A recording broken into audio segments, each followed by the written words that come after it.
Greetings, Nephilim, and welcome to Patch 2.10. My name is Brandy Camel, also known as Nevilistus, community representative for Diablo 3 and your host for today. In this video, we'll be reviewing our first major content patch for Reaper of Souls. Let's get started. Our biggest feature is a competitive system we're calling Seasons. Seasons are similar to Diablo 2 ladders and offer heroes the opportunity to play fresh, new characters from level 1. Seasons are considered a completely separate game mode. As a result, seasonal characters will have their own stash, artisan progression, gold, and paragon levels. You can create both normal and hardcore seasonal characters. Let's talk about seasonal rewards. Many new legendaries will be introduced with each season, and seasonal characters will have the first opportunity to get their hands on these items. If seasons aren't your thing, don't worry. Once a season ends, these items will be added to the regular loot pool, so everyone will have a chance to find them. Each season, participants will also earn one piece from a new and exclusive transmogrification set. Every season you play will net you a new piece from this special set, so join the fun and you'll get to show off in style. Conquests are new season-only achievements. They represent a variety of challenges, from defeating Malthael on Torment 6 to speedrunning the entire campaign in under an hour. Conquests are available to both normal and hardcore heroes, so you'll be able to tackle these challenges in your preferred game mode. Conquests grant achievement points that contribute toward your seasonal total. They're also tracked on the regional leaderboards on a first-come, first-served basis. The first 1,000 players to complete a conquest will be immortalized on the leaderboards for that season. When a season ends, your seasonal characters will become standard hardcore or normal mode heroes, as appropriate. Rewards you've earned during a season, including items, gold, artisan recipes, paragon experience, and achievements, will all carry over. Any items left in your seasonal stash will be mailed to you. In addition to seasons, we're also introducing Greater Rifts. Greater Rifts are a competitive form of Nephilim Rifts featuring a progress timer. You'll have 15 minutes to spawn and defeat the Rift Guardian, and faster runs will bring greater rewards. To enter a Greater Rift, you'll first need to acquire a Keystone of Trials from a regular Rift Guardian, and then visit the Nephilim Obelisk in town to enter the Realm of Trials. The Realm of Trials is a small arena designed to evaluate your ability to defeat waves of enemies. Upon completing this trial, you'll receive an appropriately challenging Greater Rift key.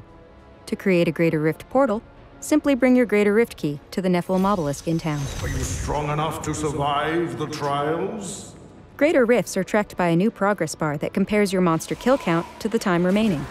Monsters grant progress based on their health and level of difficulty, so tackling those elite and champion packs will have a greater payoff than your average minion. Note that monsters in Greater Rifts don't drop loot, and the rewards for the entire Greater Rift will instead drop off the Rift Guardian at the end. Greater Rifts are much more challenging and should be played strategically. When playing in Greater Rifts, please keep the following rules in mind. Some resurrection and teleport functions have been disabled. In addition, you will be unable to swap gear or skills while in a Greater Rift, so be sure to plan accordingly. When you defeat a Greater Rift Guardian, you'll be visited by a new NPC named Urshi. If you complete your Greater Rift before time expires, you'll have two options for rewards: a chance to add a rank to one of your existing legendary gems, or a higher level Greater Rift keystone. Should your time expire in a Greater Rift, the Rift Guardian will automatically be summoned. The Rift Guardian is here! While you won't be able to continue your Greater Rift journey after the Guardian has been defeated, you'll still have the chance to upgrade one of your legendary gems, potentially adding multiple ranks at higher Greater Rift levels.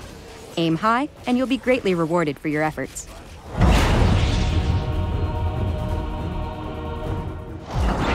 To support seasons and Greater Rifts, we're adding leaderboards for each system.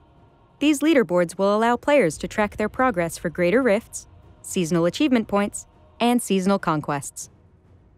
Designed to be informative and detailed, leaderboards will allow you to compare your progress to that of your gameplay region, friends, and clan members, and each type of board will track progress a little differently. Greater Rift leaderboards will display rankings for both hardcore and normal heroes, as well as seasonal and non-seasonal heroes. In addition, you'll be able to sort them by group composition, including solo play for each class, 2-player, 3-player, and 4-player groups. As conquests and seasonal achievement point totals are season-only features, These leaderboards will only track information for seasonal characters. Conquests and achievement points are account-wide, so while some challenges may require playing in a particular mode, there's no need to sort normal and hardcore information separately. While many items are being revisited in Patch 2.10, we want to highlight some specific overhauls. First off, two-handed weapons have received an increase in base damage across the board. This damage will apply retroactively, and any two-handed weapons you already have will be automatically updated. We've also added unique powers to several existing legendary items. Existing versions of these legendaries will not be retrofitted with these new abilities, so you shouldn't feel the need to hang on to them.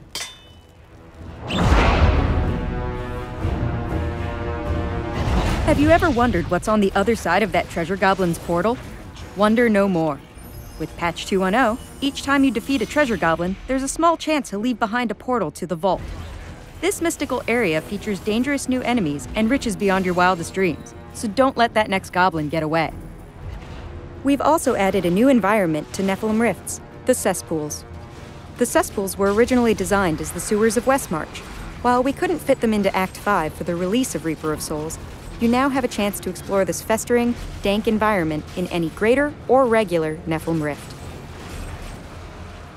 This wraps up our overview of Patch 2.10. While we've covered some of the largest features, there's plenty more to discover in our patch notes, so be sure to check them out. We also encourage you to share your thoughts about this update on the Diablo 3 forums, and we hope you'll join us as we gear up for our very first season. Thanks for watching, and we'll see you in Sanctuary.